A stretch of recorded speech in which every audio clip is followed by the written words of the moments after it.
Okay, today we're going to talk about a fragrance from the house of Orto Parisi, and it is not Mega Mare, which is probably the only fragrance I've smelled from the house. But shout outs to a subscriber. We have some Orto Parisi in here, and we are going to get into it. I think this is supposed to be a very mature, masculine, and even animalic, possibly leathery scent. I think. Don't quote me on that one, but we got to run that intro. Strap up, get your cigar, maybe your pipe tobacco, your top hat, because I think we're going for one of those mature rides. Okay, dinner for two.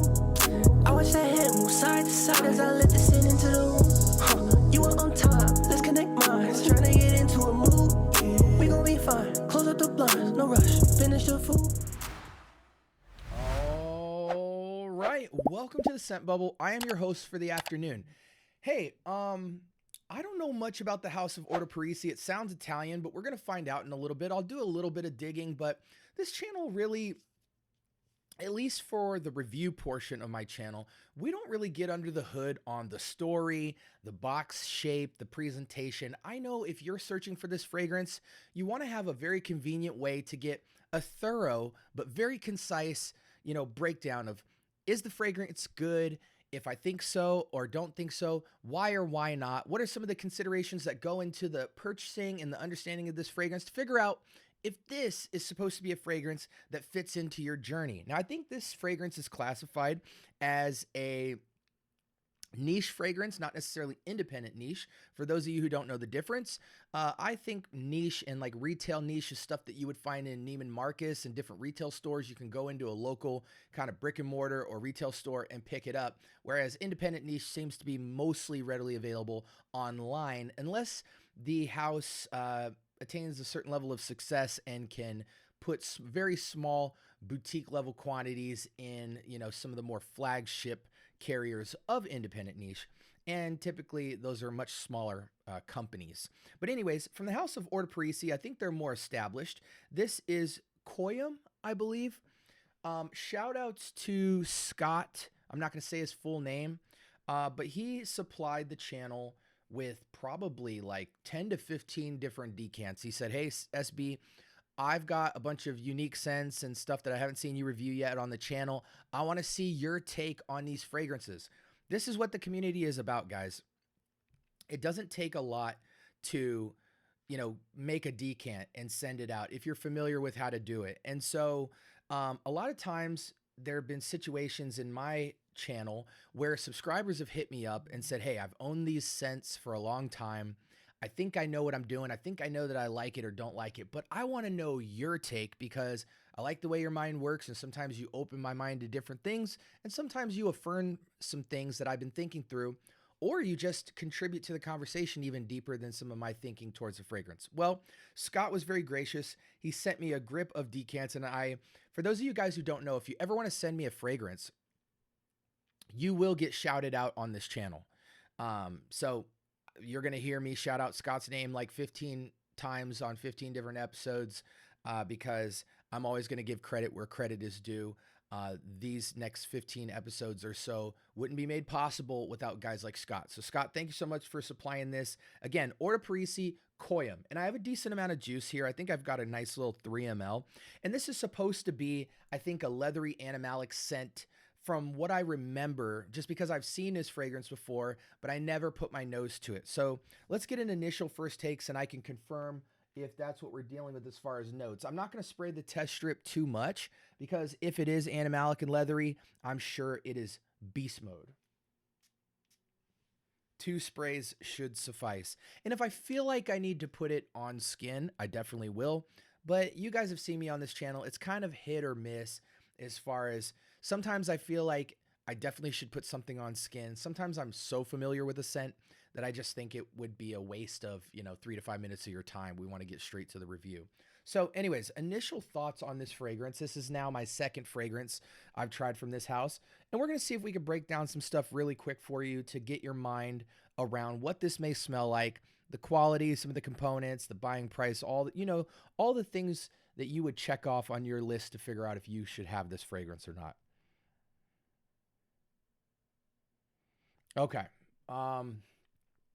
The vibe right off Jump Street is very mature. Like when I smell this, not even thinking about notes, it immediately feels 40 and up. If even for people who have a taste for either the finer things in life or oddball scents, different things like that. Like I just saw a girl the other day. She had a video called like 15 or 10 fragrances for weird girls. And so she had a bunch of weird scents that probably not a lot of women have even heard of, let alone bought.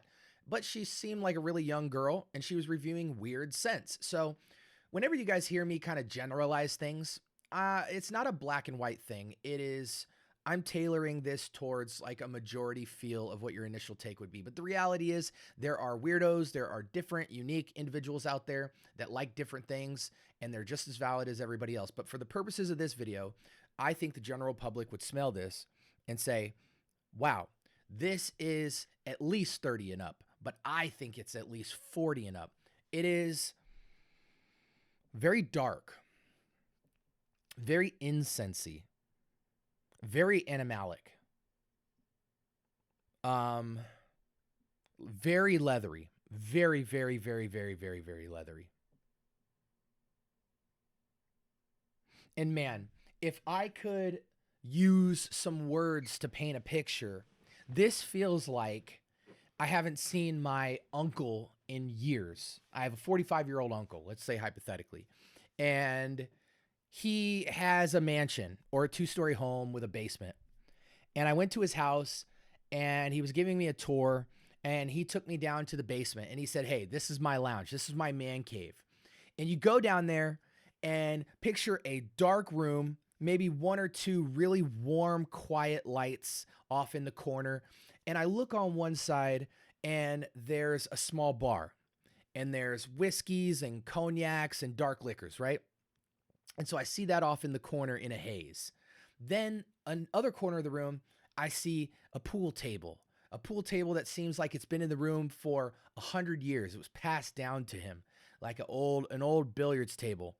And then off in the corner, I see an old, vintage, but very plush and rich, leathery couch in front of a TV.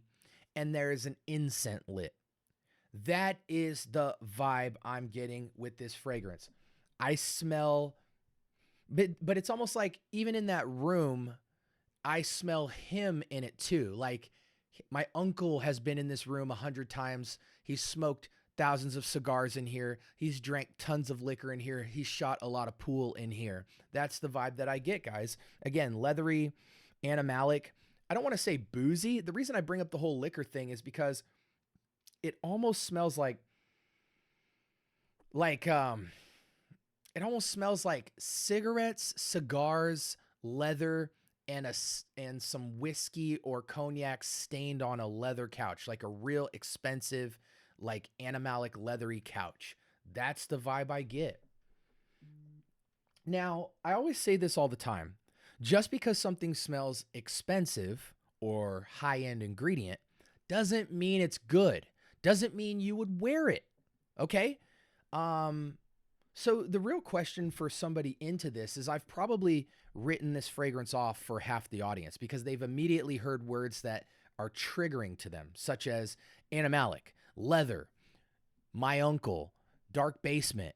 You're already off key. But for anybody who is not intimidated when they hear the words leather, animalic, dark liquor, ashy, hazy environment, dark scent, and they're still kind of on board, the real question I think you have to ask yourself is, one, would I wear this or would I collect this?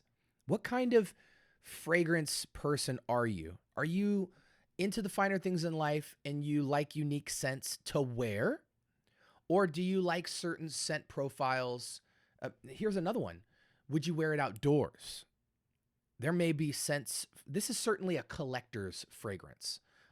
Or it might just be a signature scent for your uncle, your rich uncle, who is an alcoholic and chain smokes all day. The question you got to ask is, maybe this is a scent, would you wear this outside? My impulse is no. This is the scent that you would get in that basement with that picture that I painted. So it could be a scent that maybe you wear around to a lounge. Maybe you wear it in your man cave in your quiet time to catch a vibe, but it has a very dirty sense to it. Like not funk, but the next day after a lot of foolishness, after chain smoking all night, after drinking dark liquor all night, watching some movies, shooting some pool, yelling, screaming, laughing, farting, man stuff in the man cave. The next day, you'd turn a fan on in there, and this is what you would smell in this fragrance. And again, I know that might turn you guys off, but for people who are into this dark, smoky, incensey, leathery, animalic thing, I still think it would be a collector piece, or a personal piece that you would wear for yourself in an environment. This doesn't feel like a social piece. And I even think the perfumer made this around his father or grandfather or something. Let's see if we can get a little bit of story here. Very unique bottle, I'll tell you that much. It's wrapped in leather. Very, 10 out of 10 for bottle design. And surprisingly, it's given a 4 out of a 5 out of 2,500 votes, which is actually really good. So, take my take on it with a grain of salt. Can we get any story on this fragrance? Let's see the perfumer real quick. We won't get too nerdy with this. He's an Italian perfumer. Okay, it sounded Italian. Known for avant-garde approach to creating fragrances, learned perfumery through a combination of formal study, outside lessons, built his reputation working with fashion brands, Fendi, Versace. What sets him apart is he refuses to publish ingredient lists. Well, we'll see that in a second. Instead, he chooses to describe the inspiration behind each scent, allowing each to communicate the scent's creative essence, leaving the actual notes for the wearer to contemplate over time. Well, we'll see. I mean, it's got to be a note pyramid. Yeah. Okay. Well, thanks, Fragrantica. Top notes, animal notes, woody notes. Middle notes, violet. And I'm going to tell you, violet is, you cannot make out the violet. The only thing that violet might be doing is putting a fresh brush, an attempt at a fresh brush on the animal notes, the woody, the incense, the leather. And sure enough, here in the base, we have the leather, the incense, cade oil, cedar, labdanum, patchouli, vanilla. Man, there is no sweetness to this. If I could give it something out of 10 for sweetness, I wouldn't even give it a 1. I would truly give it a 0. So ignore vanilla. Patchouli, maybe, but this is dominantly, and I mean dominantly, animal, leather, wood, and incense. Straight up and down. There's really no, like I said, most people would be very intimidated by a note breakdown like that. I'm trying to understand this fragrance for what it is, because there's an elegance and there's a class to it, but there's also this brash, rough and tough, rugged, aged, day-oldness to it that really seems that it would be a connoisseur's personal expression, personal vibe type of fragrance. I can't see how this would complement a space. Even in a lounge that would provide cigars and whiskeys and liquor, I would ask myself, you wouldn't even wear a scent like this to that, because you can smell like that just by going to that place. If you smoke enough cigars and drink enough dark liquor and hang out with enough people and have enough warm bodies in the room, you will smell like this the next day. The dry down, I think, is what really counts. And I think upon the dry down, the funk kind of settles as far as the animal notes. And I think they really do need to chill to see any beauty in this fragrance. Because I am starting to see, like, okay, now that the leather and the smoke and the incense and the wood and the animalics have died down, now this seems like a very dry wood and incense type of scent. Very in the wheelhouse of, and again, I hate to contrast and even say the name of this fragrance because we're talking about niche perfumery here, but I know a lot of you guys have heard of this fragrance, and it's Mahir Legacy Black. Mahir Legacy Black is almost 80% close to a fragrance like this, but Mahir Legacy Black actually has a significant amount more vanilla. You can actually make out a sweetness in that fragrance, even though it's dark, not really liquor, but it's got a dark, leathery, animalic, vanilla, incense scent profile to it. So it's very close to this, but this is more animalic. It's drier, and there's no vanilla here. But just to wrap your guys' mind around, I hesitate to say Bentley Absolute because that's more of just dry wood and incense. There's no leather and animalics, and the leather and animalics drastically change the DNA of the fragrance. But I guess vibe-wise, Bentley Absolute would be a good, description. Maybe something like a Tom Ford's Mur Mystere or whatever. But the closest thing I have to this, there is even a Middle Eastern feel to it. But again, in that wheelhouse, there is an elegance to this. I'm already at 15 minutes, so I've exhausted a review on a fragrance that most people probably won't buy in their lifetime. But for the connoisseurs, the different people, the 40 and up crowd who's interested in kind of having a rugged and raw take, they're not intimidated by animalics and leather and incense and dry woods. I do think if you try this fragrance, it's totally not blind buy worthy, even if you like this kind of stuff. But this is a fragrance where if you do not let this thing dry down before you judge it on skin, you will, I couldn't see anyone purchasing this unless you actually see how it transitions, because it needs to transition. So for me, it's a dud. My personal taste, I can't even score a fragrance like this. To me, if it's below a 6 or a 5, it's not even worth scoring, out of 10. Because at that point, I'm kind of just disrespecting the fragrance, especially for connoisseurs who may call this like a 7 or 8. You know what I'm saying? So it's not my tea at all. I think any male 40 and down would completely disapprove of this profile. I think only if you're into animalics and incense and ouds and Middle Eastern takes and funked fragrances and the vibe that I created with the picture I painted earlier, only then would you even be able to approach a fragrance like this. And then it's going to be a case by case, individual by individual basis as to whether or not this would be something you would be intrigued by. I think it has intrigue power, but as far as wearability, even on a personal expression tip, I'm being very gracious by saying this could be a personal expressive scent. I don't actually think many people would prefer it. This is for the very upper echelon of niche collectors that are fans of animalics and leathers and incense and Middle Easterns and ouds. So with that being said, this is Orto Parisi's Cuoium, and I'm not feeling it, but I'm happy to have smelt it. Again, shout outs to Scott who sent that. It's very rare you get scents like this, that at least that come across my desk. So it's good that I've reviewed it. Again, just because I don't like a fragrance, I do not try to infuse bias. And I'm contradicting myself when I say that, because my bias is why people watch my show. But again, I will totally give you my bias, but I will tell you when it's my bias. And I will also, with my bias, try to objectively observe and see what I smell and what I see with the fragrance, so that even amongst my bias, you could separate the fruit of the objective side of the review and make a decision for yourself, because I'm one person. Many people like different stuff out there. And so again, for people who might be very intrigued and interested in this, I hope I gave this review its due diligence and helped you with your consideration. Like, comment, and subscribe. More importantly, turn on that notification bell so you can stay in tune. I drop episodes every day, a lot of times 2 or 3 times a day. We're active on community posts. We're active on shorts, live Q&As, and long-form reviews, and even some conceptual, more cinematic pieces on this channel.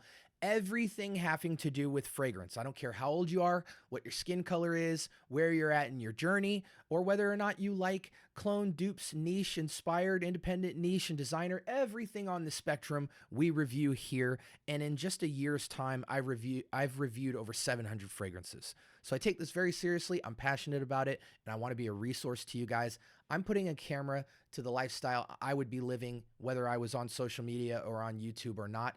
But I did that so that it could be helpful for you. Okay, long-winded SB as usual. Hope you guys stay blessed, and until next time, peace.